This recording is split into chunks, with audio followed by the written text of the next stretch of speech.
السلام عليكم ورحمة الله وبركاته. فيديو جديد وإن شاء الله هنكمل شغل على القاعدة المربعة اللي قدامكم دي. كنا اشتغلناها في فيديو قبل كده، هحط لكم اللينك طبعا في صندوق الوصف وهتلاقوه في أول تعليق على الفيديو طريقة شغلها بالتفصيل.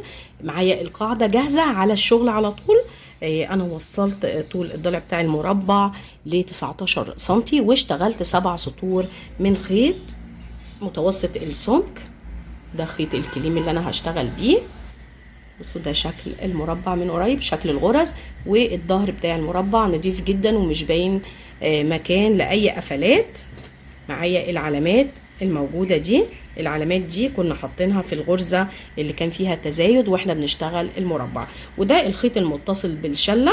معايا مقاس الابره اللي انا هكمل شغل بيها، دي ابره مقاس 7. معايا كمان ابره صغيره علشان اقفل بيها السطور، اي مقاس ابره صغيره. ده مقاس 5. معايا الخيط المتصل بالشله ومعايا المربع جاهز وشغاله عليه بسطر المنزلقه. اهو الخيط على ايدي. نقفل العلامه. انا مش هبدا طبعا من عند العلامه بتاعتي، انا هبدا من نفس الغرزه اللي انا قفلت فيها. بصوا دخلت في حرف الفي بتاع غرزه المنزلقه، مش هشتغل في غرز الحشو خالص، دي غرز الحشو. انا باجي في غرز المنزلقه من جوه من الظهر. بسحب الخيط سحبة عادية جدا كده، مجرد حلقة، وبحسبها أول غرزة وبطلع من الحلقة اللي على الإبرة كده. أول غرزة معايا في السطر. الغرزة التانية تحت حرف الفي بتاع المنزلقة. تسحب الخيط، هريحه حاجة بسيطة كده وهطلع من الحلقتين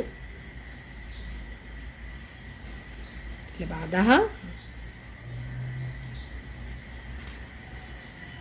وهنشتغل مع بعض لحد ما اوصل لاول علامه عشان نشوف هنشتغل عندها ازاي. وصلت للغرزه اللي قبل العلامه. بصوا بقى هنعمل ايه هنا. هدخل تحت الغرزه اللي قبل العلامه على طول، هسحب الخيط مره، تمام، هشيل العلامه وهسحب الخيط من نفس الغرزه اللي كان فيها العلامه مره تانية. بصوا معايا ال3 حلقات بالشكل ده، ال3 في مستوى واحد. بشيل الابره من الحلقه الاخيره، بخليها على جنب كده وبطلع بسندها بايدي طبعا عشان ما توسعش معايا او تسحب مني. بطلع من الحلقتين اللي على الابره،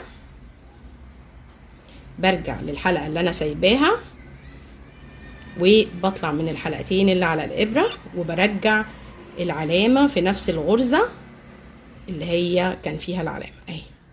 الخطوه دي مهمه جدا علشان تكوني الزاويه بتاعه المربع. بتكملي شغل عادي جدا بنفس الطريقه العاديه اللي احنا بنشتغل بيها. تسحبي الخيط من الغرزه عادي، غرزه الحشو اهي. انا هكمل السطر ده وهرجع لكم نشتغل الخطوه دي مره تانية عند العلامه اللي جايه. وصلت للعلامه التانية وقبل الغرزه اللي فيها العلامه بغرزه. بصوا في غرزه قبلها اهي، بدخل فيها وبسحب الخيط معايا كده حلقتين. باجي على الغرزة اللي فيها العلامة، بشيل العلامة منها، بسحب منها حلقة كمان على الحلقتين اللي معايا كده 3 حلقات. بصوا الشكل ازاي. بشيل الإبرة من الحلقة الأخيرة وبخليها على جنب، بطلع من الحلقتين اللي على الإبرة، برجع للعلامة مرة تانية، بدخلها في الإبرة كده وبسحب الخيط مرة تانية من الحلقتين اللي على الإبرة اهو. برجع العلامة في نفس الغرزة تاني. العلامات دي معانا لنهاية السطر. بعد كده الغرز اللي هتقابلني كلها غرز المنزلقة، هشتغل فيها غرز حشو عادية لحد ما اوصل للعلامة التانية، وهشتغل بنفس الطريقة غرز حشو عادية لحد العلامة الأخيرة. وهرجع لكم علشان نقفل السطر الأول مع بعض ونبدأ السطر التاني سوا. وصلت لنهاية السطر الأول. بصوا الشكل ده، دي غرز الحشو وأنا شغالة في المنزلقة. الزاوية بتاعة المربع أنا محتفظة بالعلامات في نفس المكان. دي آخر غرزة ودي اول غرزه من غير حرف في. هاجي في اول حرف في السطر، هريح الخيط شويه كده، الابره الصغيره هاجي من جوه تحت حرف الفي الاول كده، وهسحب الخيط بتاعي لجوه بالشكل ده. هظبط مقاس الغرزة كده. خلاص كده السطر اتقفل معايا. هاجي في نفس الغرزة اللي انا قفلت فيها اللي هي الغرزة الاولى، هدخل هنا في الضلعين اللي تحت حرف الفي، هدخل كده هسحب الخيط وهاجي للحلقة اللي انا سايباها اخدها معايا كمان اهو. هطلع من الحلقتين كده اول غرزة في السطر التاني. الغرزة اللي بعديها في الضلعين من تحت كده هدخل، تأكدي ان انتي طالعة صح، تريحي الخيط وتطلعي من الحلقتين مع بعض. اللي بعديها كمان تمام. وكل الغرز اللي هتقابلني هشتغل فيها بنفس الطريقة، مفيش تزايد في جسم البوكس. هرجع لكم عند العلامة مرة تانية نأكد على طريقة الشغل علشان الزاوية بتاعة المربع تكون مظبوطة. وصلت للعلامة الأولى في السطر التاني، الغرزة اللي قبلها فاضية أنا لسه ما اشتغلتهاش، هاجي فيها هدخل في الضلعين من تحت كده، أكيد إن انتي طالعة صح، تسحبي الخيط، هتيجي على الغرزة اللي فيها العلامة، هنشيل العلامة منها وهنشتغل في الضلعين بتوعها، وهنسحب الخيط معايا الثلاث حلقات. هشيل الإبرة من الحلقة الأخيرة، هجيبها على جنب كده، همسكها بإيدي وهطلع من الضلعين اللي على الإبرة أو الحلقتين اللي على الإبرة. هاجي في الحلقة اللي أنا سايباها اهي، بدخلها في الإبرة كده وبطلع منها هي كمان، وبرجع العلامة في نفس الغرزة تاني.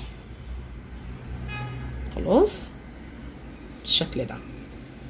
هكمل شغل بنفس الطريقة على كل الغرز، وهاجي في العلامات وهشتغل بنفس الطريقة اللي شفتوها، وهشتغل لحد ما اوصل بارتفاع البوكس للمقاس اللي انا عايزاه. هنرجع نشوف اشتغلنا كام سطر ونشوف كمان الخطوة اللي جاية مع بعض. وصلت للمقاس اللي انا محتاجاه، انا اشتغلت 5 سطور. بصوا ده مكان القفلة بتاعت السطر مش باينة، انا لسه محتفظة بالعلامات بتاعتي. ولازم تتأكدي برضو ان عدد الغرز في كل ضلع نفس العدد في الضلع التاني. انا معايا هنا في كل ضلع 12 غرزة. خلاص ده السطر السادس، وهبدأ اشتغل فيه الايد بتاعة البوكس. انا مش هشتغل الايد في نفس السطر اللي انا بقفل فيه، انا هشتغل السطر اللي انا بقفل فيه عادي، وهوصل للعلامة وهشتغلها بنفس الطريقة، وهوصل للضلع التاني وهشتغل الايد. انا قفلت السطر كده، هاجي في نفس الغرزة اللي انا قفلت فيها، هدخل وهسحب الخيط بتاعي من الغرزة كده، ومعايا الحلقة اللي انا قافلة بيها اهي، هاخدها مع الغرزة كده، اول غرزة في السطر رقم 6 تمام. وهشتغل على كل الغرز اللي جاية، وكمان هشتغل في الزاوية بنفس الطريقة، وهرجع لكم تاني. وصلت لأول علامة في السطر، والغرزة اللي قبلها انا لسه ما اشتغلتهاش. هشيل العلامة وهاجي في الغرزة اللي قبلها هدخل وهسحب الخيط مرة، وبعدين هاجي في الغرزة اللي كان فيها العلامة هدخل وهسحب الخيط مرة تانية. بصوا سحبته مرتين بالشكل ده. هطلع من الحلقة الأخيرة اللي على الإبرة وهسحب الخيط من أول حلقتين، وبعدين هرجع للحلقة الأخيرة وهسحب الخيط منها مرة تانية، وهرجع العلامة في نفس الغرزة. هاجي بقى للضلع اللي انا هشتغل فيه الايد بتاعة البوكس. زي ما قلت لكم انا معايا 12 غرزة، هشتغل منهم 2 بس. ادي 1 دي اول غرزة، والغرزة التانية هشتغل بعد العلامة غرزتين، وقبل العلامة من هنا غرزتين. ال8 غرز اللي في النص هشتغل قصادهم 8 سلاسل. 1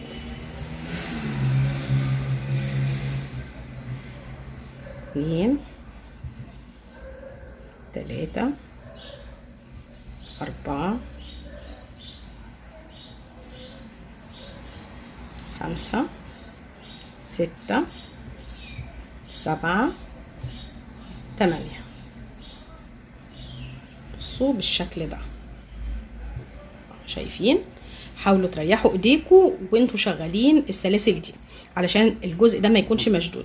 هاجي هنا قبل العلامة وهعد غرزة، وهاجي في التانية هشتغل حشو. انا سبت ال8 فاضيين اللي في النص، تمام اهو بالشكل ده. والغرزة اللي بعدها اللي هي الغرزة اللي قبل العلامة على طول هشتغلها بنفس الطريقة، اللي هو هسحب حلقة وهشيل العلامة وهدخل في الغرزة وهسحب الحلقة التانية. معايا ال3 حلقات، هطلع من اخر حلقة هسحب من الاتنين اللي على الابرة، هرجع للحلقة اللي انا سايباها وهسحب منها وهرجع العلامة مرة تانية. بصوا العلامة مكملة معانا لاخر البوكس. بصوا انا سبت الجزء ده علشان الايد بتاعة البوكس. نريح السلاسل دي شوية بالشكل ده، تمام. هاجي على الضلع ده، طبعا مش هيكون فيه الايد، هكمله شغل عادي. كل غرزة هتقابلني هشتغل فيها غرزة زيها لحد ما اوصل للعلامة في الجزء ده. هاجي قصاد الايد هنا، الايد اهي في الضلع اللي قصادها على طول، هشتغل بنفس الطريقة. هشتغل اول غرزتين بعد العلامة هاخد 8 سلاسل، وهشتغل اخر غرزتين قبل العلامة بنفس الطريقة بالظبط، وهكمل وهقفل السطر. هرجع لكم نشتغل السطر اللي جاي مع بعض. وصلت لنهاية السطر واشتغلت سلاسل الايدين في الجنبين اللي قصاد بعض. بصوا بالشكل ده، شايفين الجنبين دول اشتغلتهم عادي. هنا مكان الايد والجنب التاني مكان الايد. خلاص ده السطر السادس قفلته، وهبدأ السطر رقم 7 معاكم. اخدت اول غرزة بنفس الطريقة بتاعتنا، وهشتغل على كل الغرز اللي هتقابلني. كل غرزة هشتغل فوقيها غرزة زيها.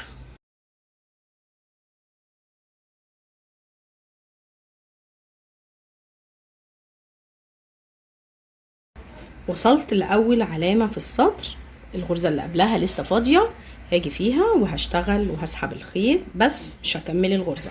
هشيل العلامة، هاجي على الغرزة اللي كان فيها العلامة، هسحب الخيط، هشيل الإبرة من الحلقة الأخيرة، وهسحب من الحلقتين اللي على الإبرة. هدخل في الحلقة اللي أنا سايباها وهطلع من الحلقتين مرة تانية. لو انتي هتكملي سطر تاني رجعي العلامة، لو انتي مش هتكملي وده اخر سطر بالنسبة لك، خلاص احنا كده مش محتاجين العلامة، خلاص بيكون كده البوكس ده اخر سطر فيه، تمام. ممكن تكملي سطر كمان فوق الايد، وممكن ان انتي تشتغلي ويكون ده اخر سطر في البوكس. خلاص انا مش هرجع العلامة لان ده اخر سطر بالنسبة لي. هكمل شغل على الغرز اللي هتقابلني اهو، الغرزتين اللي بعد العلامة على طول. وصلت للسلاسل اللي انا كنت شغلاها اللي هي فاضيه بالشكل ده.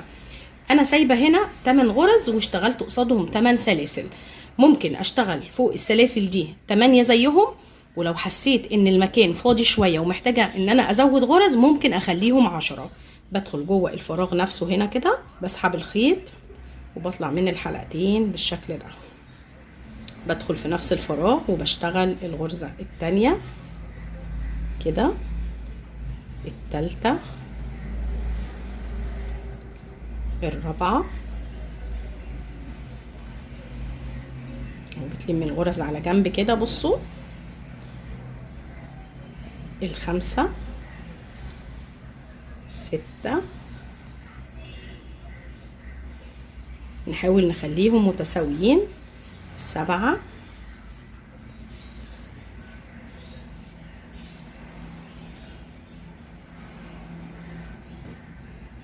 و8. بصوا بقى المنظر كده 8 غرز نفس العدد اللي انا شغلاه. لو بصينا هنلاقي في مكان فاضي لسه محتاجه ان انا اشتغل فيه غرز تاني، فممكن اوصل الغرز بتاعتي ل10 غرز علشان املى المكان ده وما يكونش فيه مكان فاضي او شكل السلسله باين وشكلها مش حلو. كده انا اشتغلت 10 غرز بالشكل ده. بصوا باجي بقى في الغرزتين اللي قبل العلامة على طول بشتغل فيهم عادي بنفس الطريقة، غرز عادية، وبعد كده العلامة والغرزة اللي قبلها، بدخل في اللي قبلها بسحب الخيط، بشيل العلامة، باجي في التانية بسحب الخيط مرة كمان. معايا 3 حلقات، بطلع من الحلقة الأخيرة تمام، باخد الحلقة وبطلع من الحلقتين كمان مرة. مش هرجع العلامة لأن ده السطر الأخير بالنسبة لي. هكمل شغل على بقية الغرز والعلامات بنفس الطريقة لحد ما اوصل للجنب التاني اللي فيه الغرز الفاضية دي. هشتغل فيها بنفس الطريقة، هشتغل جوه الفراغ ده 10 غرز مش 8، هشتغلهم 10 عشان اداري السلسلة بطريقة كويسة. وبعد كده هشتغل على الغرز وهقفل السطر ونرجع تاني نشوف الخطوة الأخيرة في البوكس. وصلت لنهاية السطر، الشكل بقى كده. بصوا الايدين شكلها حلو جدا. خلاص ده اخر حاجة. طبعا ممكن افصل الخيط على مسافة ونشتغل سطر المنزلقة من نفس الخيط اللي انا شغالة بيه. انا عايزة اغير اللون وهشتغل سطر المنزلقة فقط مش السطر الاخير.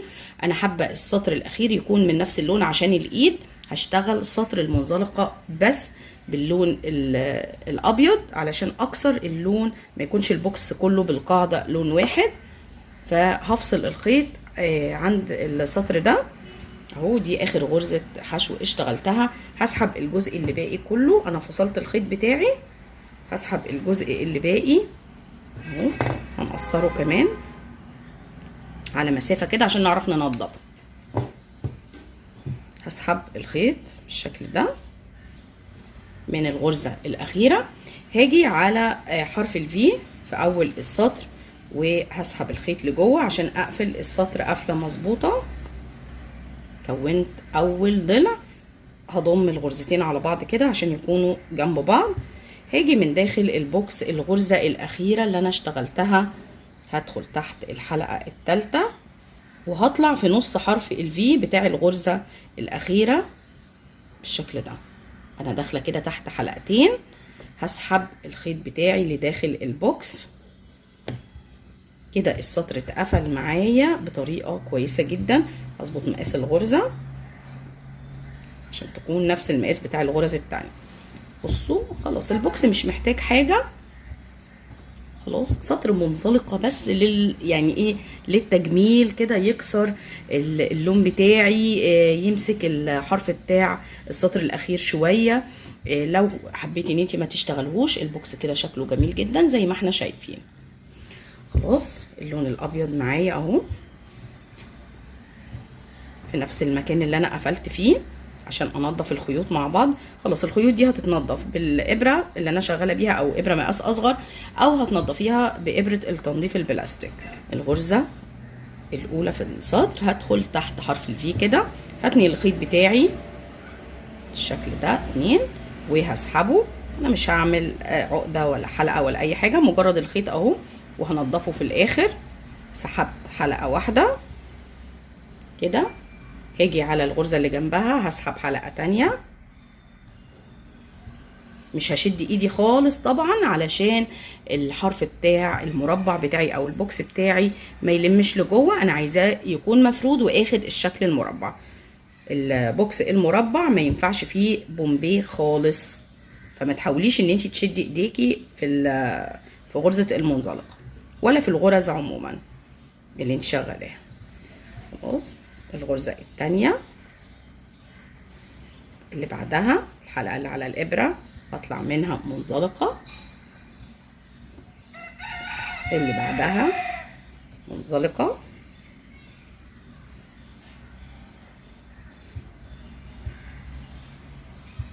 بصوا بالشكل ده. حاجة بسيطة جدا على حرف البوكس بلون مختلف.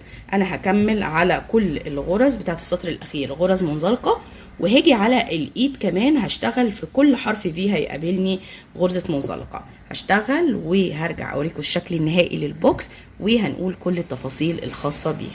وصلت للغرزه الاخيره من غرز المنزلقه. بصوا الشكل اتغير خالص غير لما تعمليه ساده. هو ساده برضو كان عاجبني، لكن مع السطر الاخير او اللون الابيض بالذات مع كل الالوان بيدي شكل حلو جدا. دي اخر حاجه، وانا فصلت الخيط على مسافه عشان اعرف انضفه. والغرزه الاخيره في غرزه هنا انا ما اشتغلتش فيها منزلقه، سايباها هكون الحرف الفي بتاعها وانا بقفل. هسحب الخيط من الغرزه الاخيره اللي انا فصلته ده، وهاجي ابره بقى صغيره شويه، هاجي على اول حرف في السطر، هدخل تحت الحلقتين بالشكل ده اهو. هسحب الخيط للناحيه التانية، كونت الضلع الاول، هاجي من داخل البوكس من ورا. انا دريت خيط البدايه، بصوا دريته ازاي علشان ما يكونش ظاهر، ما مشيتش تحت الغرز الملونه، انا مشيت تحت الغرز المنزلقه الابيض بس. تمام. هنفصل الخيط اللي انا دريته ده الاول اهو. الخيط بقى او القفله هكملها خيط معايا، هاجي من داخل البوكس الغرزه الاخيره، هدخل هنا، بصوا شايفين منين؟ من تحت غرزه الحشو الاخيره، وهطلع في نص حرف الفي بتاع غرزه المنزلقه الاخيره بالشكل ده. هسحب الخيط بتاعي لجوه عشان ابدا اداريه بالشكل ده. بصوا القفله جميله جدا ومش باينه، الغرز كلها شبه بعض، مفيش غرز مختلفه. تظبطي مقاس الغرزه بتاعتك عشان تكون متناسقه مع باقي الغرز. خلاص انت بقى بتبداي ان انت تداري الخيط بتاعك بالشكل ده، او بتمشيه كده تحت برضو الغرز، تحت كذا غرزه بتشدي الفتله بتاعتك كده كذا مره عشان تأمنيها. قفلت البوكس باللون الابيض زي ما انتم شايفين، ده الشكل النهائي. بصوا القاعده، الغرز، وسطر المنزلقه. عايزه اوريكم سطر المنزلقه من جوه انا نضفته ازاي بالشكل ده. وعملت الفيونكه دي هنا في الجنب اللي انا قفلت فيه السطر. وصلت ارتفاع البوكس ل 11 سنتي، اشتغلت 7 سطور بغرزة السنبلة.